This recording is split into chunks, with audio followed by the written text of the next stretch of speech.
going to bring today's episode to the podcast talking all about blood sugar. This is something that we discuss in our clinical mastermind weekly with the Fab Fertile team. We see people with low AMH, high FSH, diminished ovarian reserve, premature ovarian insufficiency. Something is going on with their blood sugar. So whether you're feeling hangry, you have mood swings, you have sugar cravings, or you have poor sleep, looking at your blood sugar and regulating it is key. Excited for you to listen to this episode. Let's go.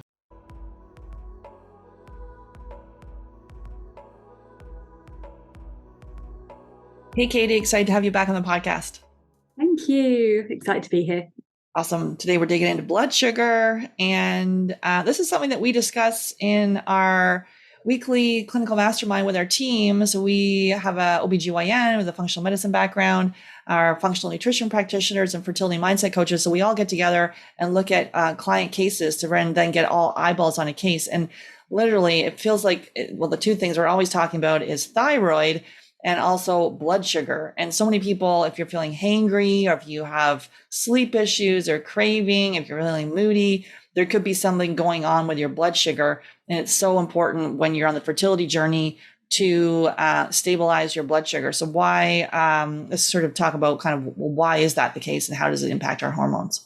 Yeah, and a really important question. I think it's so true, Sarah, that when we're thinking clinically with any kind of hormonal picture, and with health at large, we're thinking, I guess two of the biggest fundamentals that I'm always thinking about are, like, number one is gut health, right? We talk about gut health all the time because that's the foundational underpinning for everything. And number two is the blood sugars, because the blood sugar piece is one of those ones where it's a massive strain on the body if it's not stable. And what we're trying to reduce when it comes to stabilizing hormones and fertility and protecting the health of eggs and sperm is stability. Like, this is what the body craves. The body has these mechanisms called homeostasis, and that is making sure that you're not, your temperature is regulated, that the acid base levels in your blood are within a very tight parameters, and also within that is your blood glucose levels. So blood glucose levels really matter as far as homeostasis is concerned. It's part of your emergency system, if you like, because if they're not stable, then our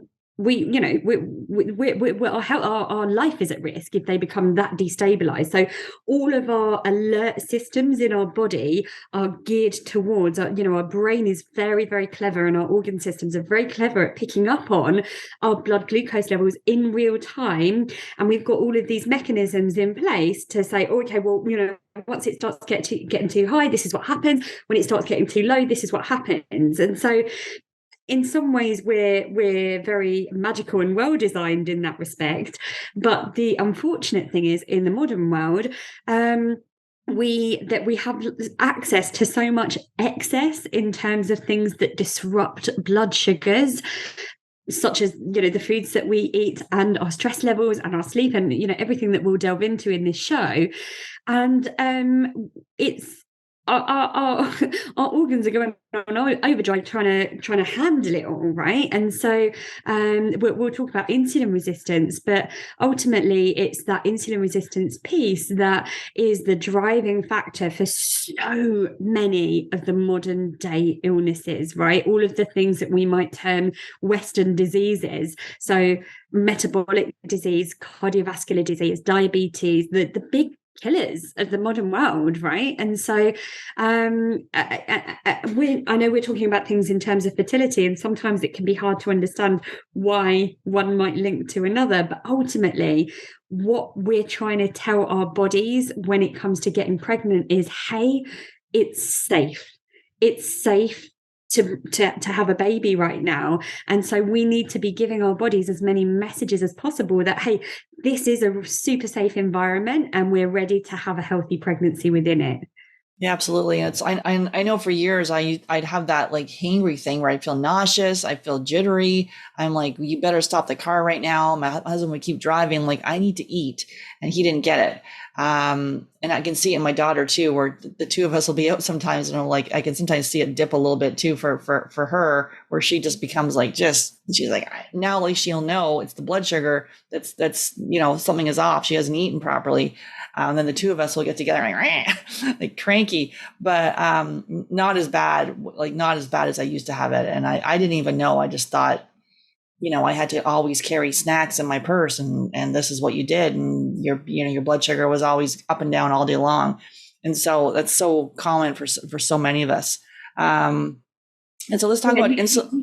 You touch on, sorry, just to add, Sarah, you touch on such an important point there, which is this concept of the blood sugar roller coaster, right? And your what so many of us end up doing is getting caught in these cycles, and I call it the refined carbohydrate addiction cycle. And it's essentially and it is an addiction cycle, because we, from the start of the day, what we put into our bodies, say we'll have something at the start of the day to break our fast in the morning that will elevate our blood sugars too much. And so what are typical breakfast foods in the Western world? We've got cereals, we've got toast, we've got all of these high carbohydrate foods with not really much else.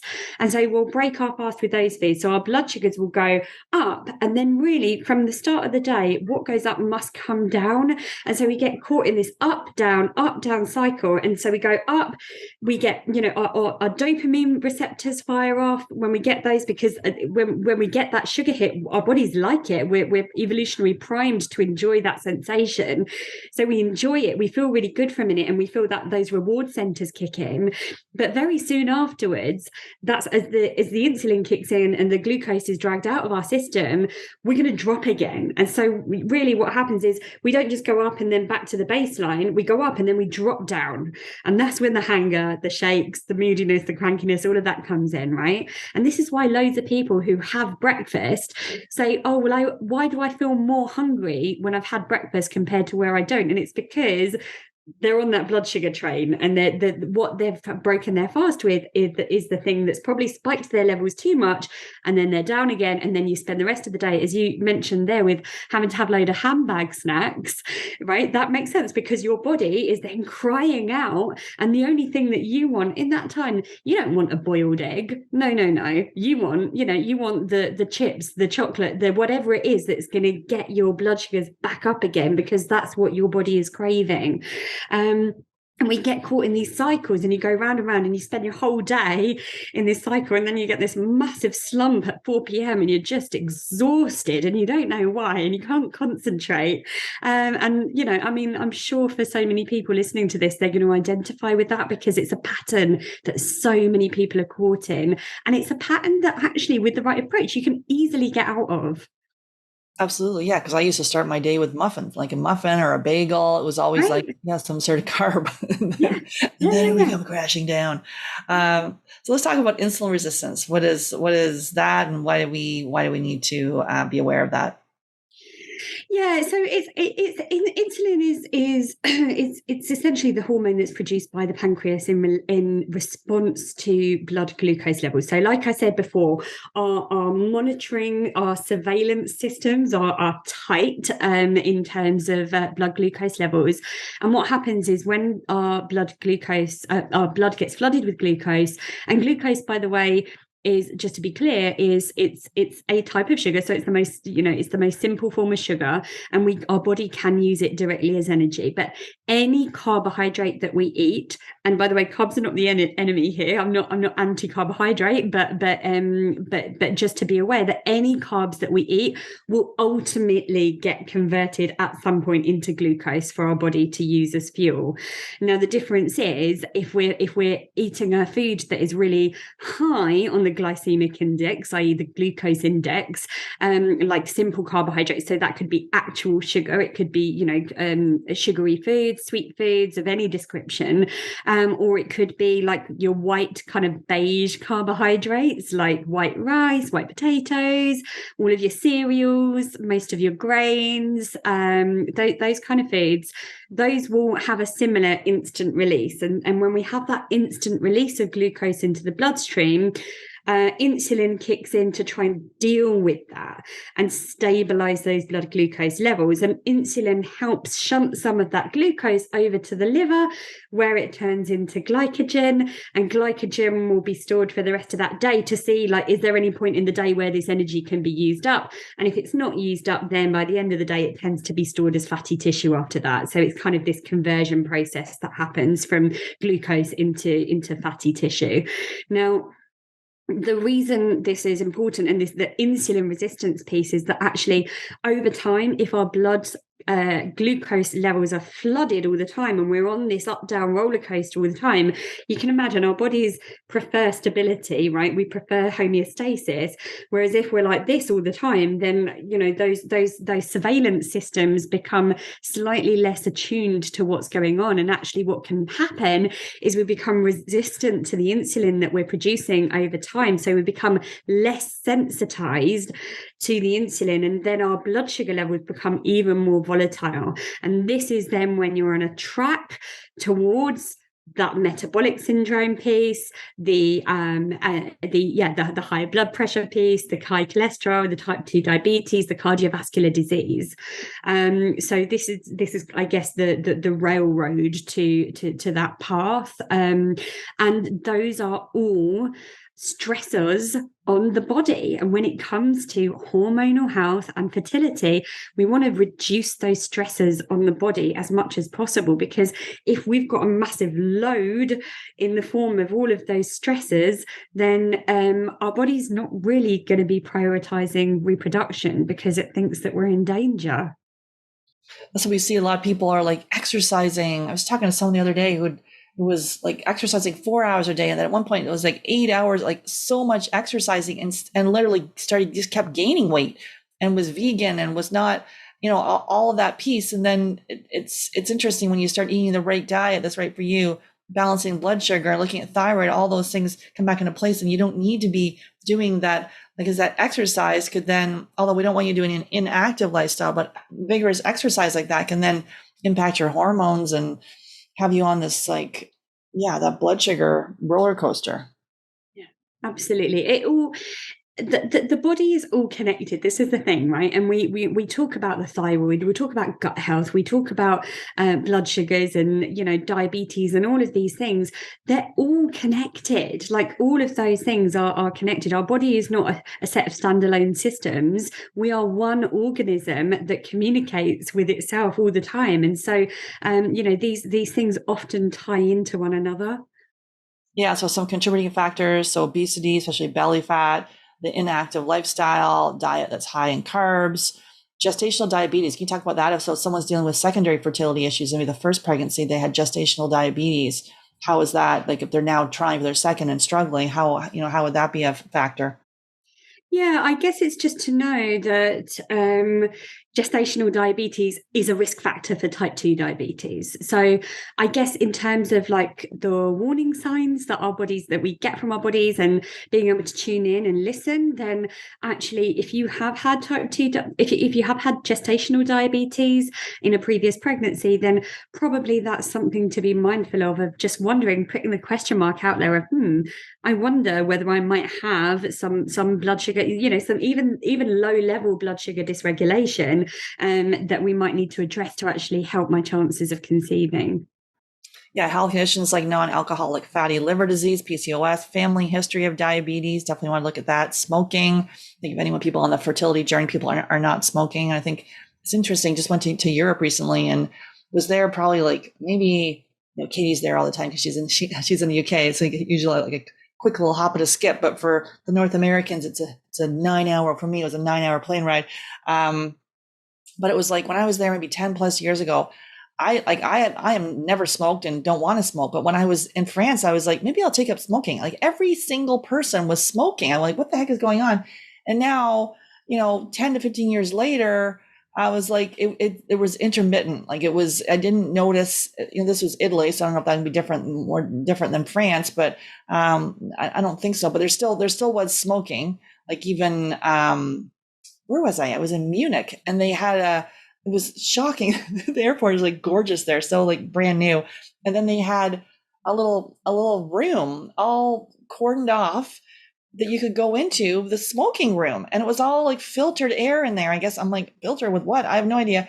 And a bunch of people were in this room smoking. And I'm like, well, that seems so 1980s. But so there still is the smoking piece, which I'm like, anyone on the fertility journey or anyone in general, I don't think it's a secret that tobacco is not going to be good for our health. It's interesting how things are changing there. Now everyone's vaping. Ethnicity, so more likely if your ancestry is African, Latino, or Native American, age over 45, any kind of hormonal disorders like Cushing's syndrome. And then if you're on medication, so steroids, antipsychotics, and then sleep apnea. That can be our sleep problems. That sleep piece then dysregulates your blood sugar the entire next day. Anything you want to say on any of those, Katie? Yeah, I guess it's to note that some of these things. So we I guess the primary thing that we're thinking about when thinking blood sugar balance is the food piece, right? And thinking about what we're putting into our body, that's and what the glycemic load is of that food.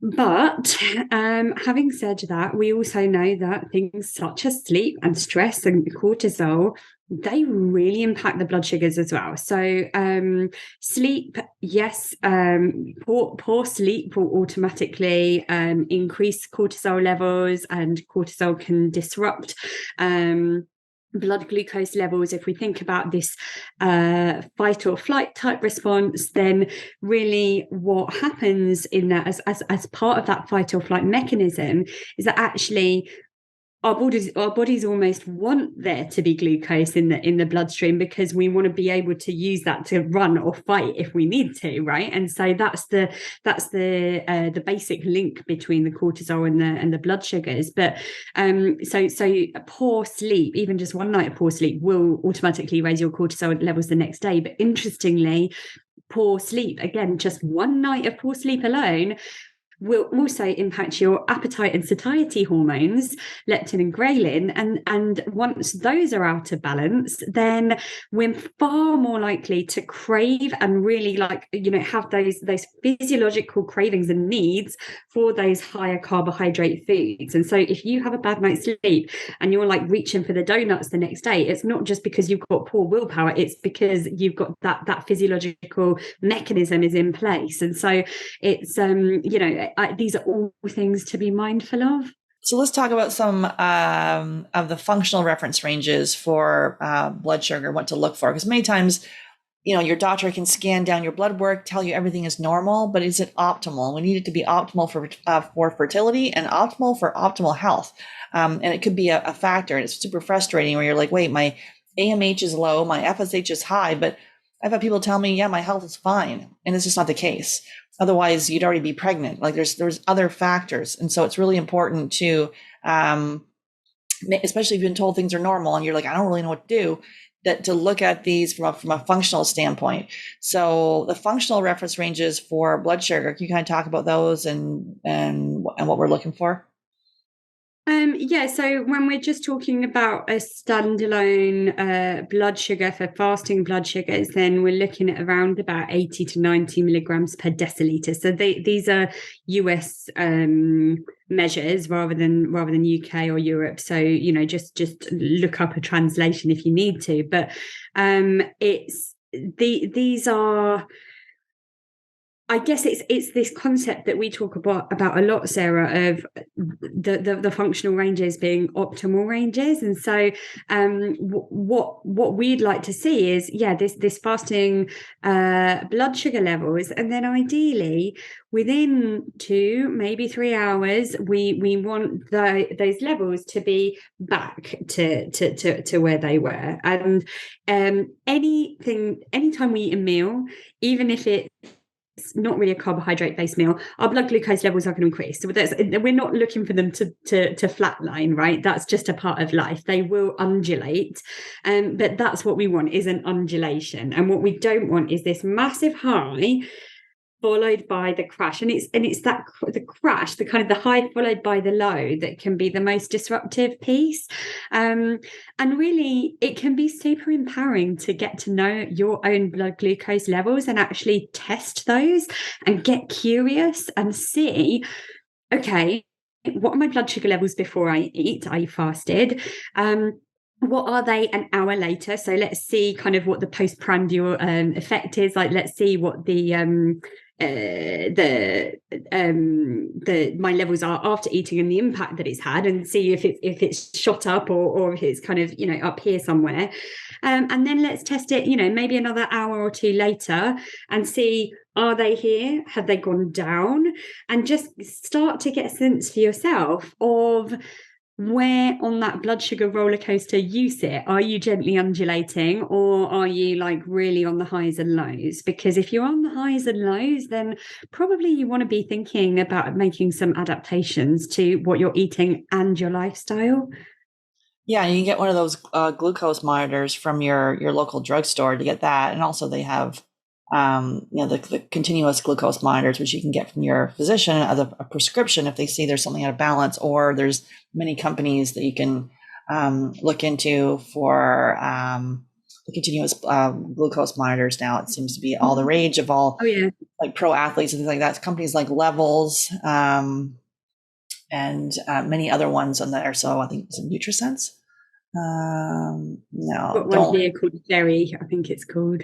There, yeah. So definitely, but to start with, just like a glucose monitor, which is inexpensive. You don't need to go on like one of those very expensive continuous glucose monitors.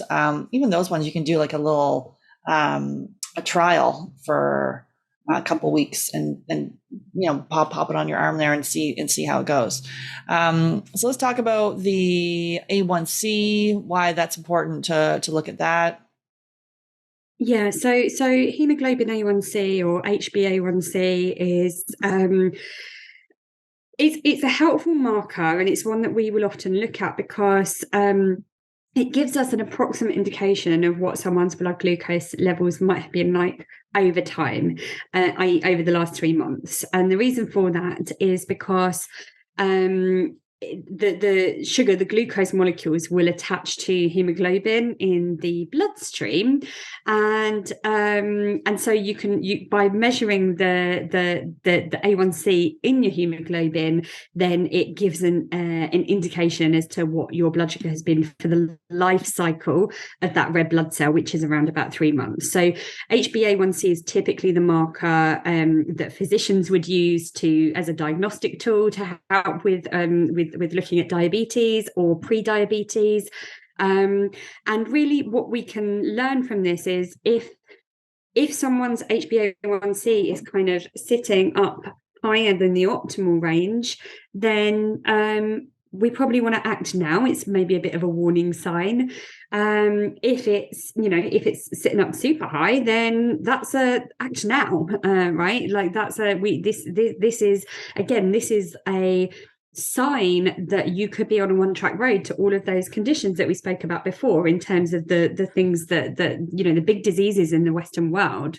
And I mean, diabetes levels are just off the charts, right? In the UK now, in Western Europe, in the States, in North America, it's out of control. And so this is one of the markers that can help us to identify whether this is something that you need to work on. I think the only downside to the HbA1c is that sometimes I find that if someone's markers are like that high low, then that might average out the HbA1c to make it not look as bad as what it is. But for the most part, it is quite a handy tool, because if someone's blood sugars are dysregulated, then the highs will drag the A1c up. Yeah, and if you've got metabolic, disease, you've got diabetes or obesity, you've got, blood pressure issues, all of these things are factors for your hormones and your fertility. And again, like that, the diminished ovarian reserve, the premature ovarian insufficiency, the low AMH and high FSH, like we've got to dig in and look at your health before we run over to IVF and you're being pushed into a donor egg situation. I've seen many people talk to on a regular basis that they've gone to the donor egg side of things, and it didn't work. They think when we choose that, that's a done deal, and it's just not the case. So, what's the ideal here for A1C from a functional optimal level, and then the functional the Western ranges? What are we seeing? Yeah, so usually the Western ranges are looking at up to 8%. Again, this is talking about US North American measures. But the ideal in terms of functional ranges would be 4.5 to 5.5. So if you're sitting comfortably within that range, then probably you can give yourself a pat on the back and think about the things to celebrate. But if you're pushing up towards that 5.5 and above, and then probably this is a warning sign that we need to act on this, right? Let's listen to the body, and this is the blood doesn't lie, right? And so let's work on this and know it as a marker. But I think also really important to know that sometimes we need to take that person's clinical presentation into account as well, because sometimes people might be sitting within that range, but actually in terms of their clinical symptoms, they're showing all the signs of blood sugar imbalances, like the hanger and the shakes and all of those kind of things. And so we need to actually make sure that we're catering for that as well as just the bloods. We need to map it all together. So some symptoms of the high blood sugar would be fatigue or chronic fatigue syndrome, low energy, sugar or carb cravings, excessive thirst, weight fluctuations, weight loss, increased urination, headaches, and trouble concentrating. And then the low piece, this is where we up high and then low, mood swings, nervousness, jitteriness, blurred or worsening vision, slow healing of wounds, kind of dryness, cuts and bruises, frequent infections, heavy breathing and trouble exercising, tension headaches and sweating, that extreme hunger and that slight nausea where you're like, oh my God, I gotta eat or I'm just gonna throw up. Anything you wanted to say on those? Yeah, you just reminded me, actually. I had a really weird thing last week, Sarah, when this was my first ever experience of this, so it's very strange. But I clearly had low blood sugars, and this was just a week ago. I went to a really intense workout, strength workout in the evening, and I came back and had my dinner, but it was a low carb dinner. And I was sitting there afterwards on the sofa. I was just watching TV with my husband and started getting blurred vision. Oh. And I was like, what is this? It was really disconcerting. It was like I was having some kind of like hallucinations. I was like, this is really weird. And this has never happened to me before. And I was like, maybe my blood sugars are low. I'm gonna go. I went and ate some emergency chocolate, and sure enough, like I was absolutely fine within about 3 minutes. So it's these are very real signs. That our blood sugars could be out of balance, and so they're worth listening to your body if you do get things like that. Yeah, like mine will go into the extreme hunger, the mood swings. I'll be just like a crazy person. Like my husband will, like, even if I'm in the middle of cooking dinner, if he's hungry, he needs to eat now. Like, he will be ravaging the cupboards as I'm cooking. I'm like, dude, it's going to be ready in 5 minutes, and he's like, I don't care.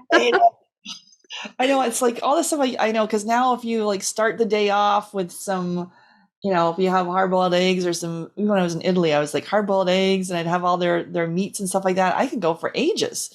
Or if I started off where it was interesting too, because in Italy, they literally had the meats and the cheeses, all that sort of stuff. So I didn't have the cheese, but then they'd have their sweet table. I'm like with the croissants and the apple cakes and all the different, and I literally go to people's plates and it's loaded up with all these Italian desserts. And I was like, oh, they look so good. But I'm like, yeah, you're going to be hungry in about an hour because that stuff is just, yeah, going to spike you right up. Whereas mine, I'm like, I'd have all these meats, the protein, and literally I could go for like 5 hours and feel totally normal. Yeah. Yeah, exactly. And it's that what you break your fast with first thing in the morning, that is literally what sets the precedent for the rest of the day, right? People talk to me about the classic one is the 4 p.m. slump, right? And when people at work, they're in the office and all of a sudden that's the time that they need that, this is when the biscuits come out and the donuts and the cake and all the rest of it in the office. It's such a classic one. And people always say, well, what do I do? How can I stop those cravings at 4 p.m.? What do I do at 4 p.m.? And it's not what you do at 4 p.m. It's what you do actually at the start of the day. Like, let's start with breakfast. Let's start with what are you having for breakfast? Because if it's just carbohydrates with nothing else, then you're going to need to switch that up. And, ideally have a savory breakfast and a protein-based breakfast. But if you just can't handle a savory breakfast for whatever reason, then we need to really dress those carbs up with as much protein as we can. Yeah, it's interesting how you just make some tweaks, right? You think you're just like a person that's always hungry, or you can't shift the weight, or it's all, and like you say, you start at the very beginning. So let's talk about some strategies of how to balance the blood sugar. So let's start with our diet. What are some recommendations to do there?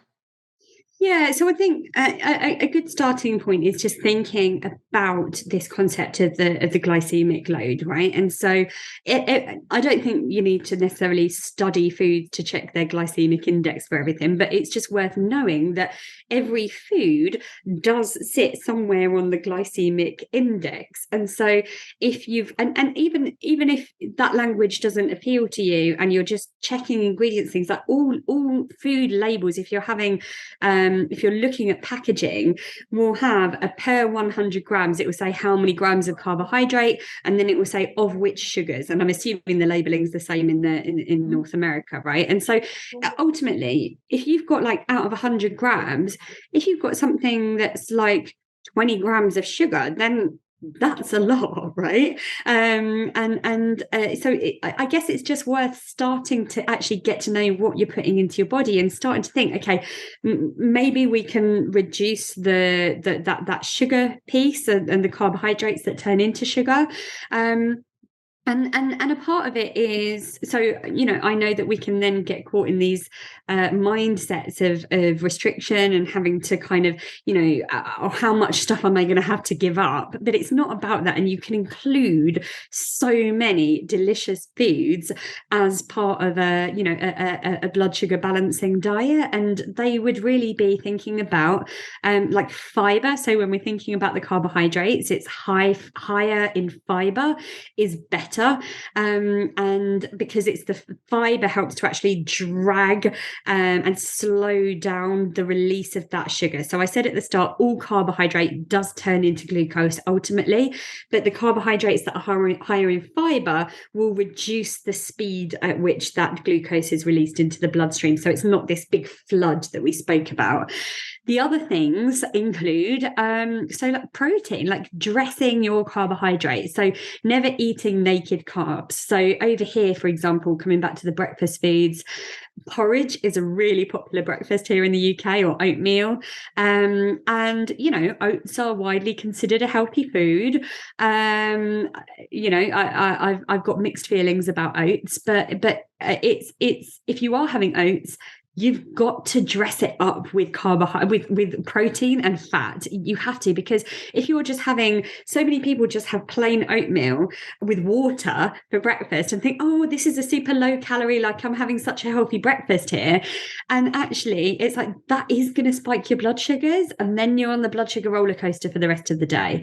So things like nuts and nut butters and seeds, all of those things, if you tolerate dairy, so some yogurt or some coconut yogurt or whatever it might be, to just start to introduce more, even like some protein powder if you need to, or collagen powder. Those kind of things can help to just redress that balance of carbohydrate to protein and fat. And if you're doing that right, then you're going to be stable. But you need to experiment and get curious with it, because there's no prescribed approach. There's no one size fits all approach here. We're all different in terms of our tolerance to carbohydrates and our body's reaction. So you need to get curious. Yeah, definitely check out our fertility diet freebie. So you go to fertility diet freebie, and there's a 5-day meal plan grocery shopping list, and we have breakfast, actually breakfast hash, which can be really good. So with some meat and veggies, and even some starches. So some sweet potato, or yeah, I think there's sweet potato on that one. So a number of different breakfast options. So it's not, we get into more of that savory side of things, and then yeah, there's some sausage patties. There's a whole bunch of stuff in there that you could do a little bit of batch cooking, have it, and it's like super easy. You whip it in, and you feel like you're in a 5-star restaurant, because it was developed with a chef and myself. So I did all the testing, and she developed the meals. So definitely check out the fertility diet freebie. And so we get away from that sweet start, right? There is some smoothies in there, but yeah, you want to make sure that you put the collagen powder, or you can add in additional protein powder, and some of those. It is free of nuts, so you could do like a sunflower seed thing, but look at that. And no eggs either, because those are top allergens. And some of the oats, right? If you're highly intolerant to gluten, even gluten-free oats can cause reactions. So I had someone saying, hey, I went gluten-free, and then I started having oats and started getting canker sores. Maybe a clue that's that maybe those oats are contaminated with gluten. So we see that a lot. And so using apple cider vinegar can help reduce the glycemic index of food. So even having a shot of that beforehand, or just sprinkling that on your salad is good. Cinnamon, putting that on your sweet potatoes, or putting that on food, can help with blood sugar, and going grain-free. There's some evidence even to suggest that the order in which you eat your foods can make a difference. And so starting with your leafy greens, and then having your protein, and then having your starches at the end of the meal, that can help to, again, just slow down that release of sugar into the bloodstream. That's why you go to a restaurant, they want to start with your salad. Mm-hmm. Eat more salad, then you can't eat all the junk that they bring in later. And then so carbs are not, like we said, carbs are not the villain here, but what's your take on carbs? Yeah, I think it's really important. This is where an individualized approach comes in, right? Because there is no one size fits all. Some people will happily tolerate a diet that contains, quite a bit of carbohydrate, and I think for most people who don't have too much of a blood sugar issue, my general guidance would be maybe in terms of proportions, a quarter of your plate could be carbohydrate, right? But let's not forget that carbohydrate can come from all sorts of different vegetables. It can come from some whole grains, like especially things like quinoa are nice because they're higher in protein. But also, again, if you tolerate them, beans, pulses, legumes, lentils, those kind of foods, I know they're always dubbed as sources of protein for vegetarians. And yes, they do contain some protein, but they also contain complex carbs. So they would go towards your carbohydrate quota as well. So, I guess it's really important to note for a lot of vegetarians. I always use this example of dal, so thinking about lentils and rice. Like lots of people might have rice and then dal, and actually that's quite a lot of carbohydrates. So it might be actually that you just have the dal, the lentil dal, and then add a few nice things into that, rather than having it with the rice. So again, it's roughly speaking, most people can tolerate about a quarter. But if you've got like metabolic syndrome, if you're on this higher glycemic pathway, then actually that might be too much for you. You might not be able to tolerate that much carbohydrate, and it may be that you need to go a bit lower. I think there's a danger in just saying carb free, or no to very low carbs, and that is that maybe then you're missing out on some of the really important fiber rich foods that will feed the gut microbiome. So I'm always cautious about the ketogenic diet unless there's a very clear clinical indicator to do that, and that's because we know from studies that that the gut microbiome can be negatively impacted by doing an exclusive ketogenic diet. So I think the keto has a time and a place under the right conditions, but if it's purely to manage your blood sugars, then actually we want you to be able to tolerate some carbohydrate, but we need to figure out what your individual tolerance is and work from there. Yeah, so it is kind of, yeah, exactly. Taking that personalized approach. If you're married to a vegan, carnivore, paleo, these different diets, right? It's those diets that work for someone, but are they right for you? And sort of having some flexibility there, obviously for religious reasons, we don't want you doing something that's against that doesn't feel right for your faith, but it's like to have some flexibility around what it is you're doing. And is that really right for you? And is it right for your fertility? And so there's things we can do when we balance blood sugar. Some very, simple strategies here, getting the glucose meter, and then, not starting the day with a starchy muffin or a big bowl of oatmeal, looking at more of that breakfast hash. Definitely check out that fertility diet freebie. You can download that, all new summer recipes going on right there right now. Katie, any final thoughts here on blood sugar for us?